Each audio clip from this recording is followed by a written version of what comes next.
baax Ndiaye ñu koy sant bu baax di ko gërëm ñu wax itam ci leneen muy loi bi dëggal parité maanaam yemoo ci diggante góor ak jigéen lu jëm ci wàllub liggéey ne ñu loi bi naam am na waaye dañoo gis ne ay jéego des na misaal mi li nga xam ne moom la ñuy wax maire maanaam soxna yi nga xam ne ñoom la ñuy fal ay maire ñu ne lim bi buñ ko xoolee néew na lool buñ ko méngalee ak limub góor ñi ba tax na kuréel gi gën a ñoŋal lu jëm ci wàllum parité amaloon ab lël fi ci Ndakaaru waxtaanee lu ni mel ci teewaayu Marcel Farba Maroon la ak Alioune Diagne.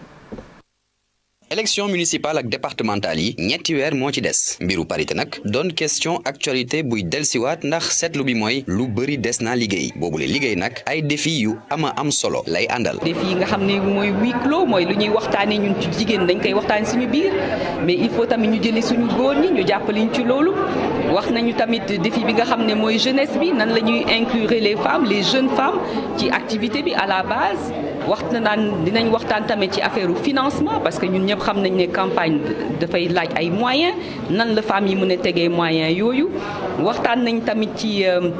importance su lëkkaloo ak góor ñi parce que góor ñi coalition yi tête de liste yi stratégie bi ñuy lal yëpp dañ ci soxla suñuy champion. buñ sukkandikoo ci observatoire national parité 22,7% jigéen ñoo newoon assemblée nationale balaa moo yegg ci 42,7% ci atum 2012 secteur local bi moom depuis 2014 dañoo jàll ci 15,9% ba 47,9% jigéen ci conseil municipaux yi waaye ñu seetlu ne fukk ak ñetti jigéen la ñu faloon maire jamono jooju ak ñaari présidente conseil. buñ ko bàyyee noonu mu wéy li ñu jot a am nii ci maire dañoo ragal ñun ne dina wàññeekuwaat bu baax te may fàttali ne code électoral bi dafa soppeeku léegi loi bu bees moo am nee na. élection yi léegi ki jiite liste majoritaire bi kooku moom mooy doon maire bi bon nag bu dee ñun gis nañ ne jigéen ñi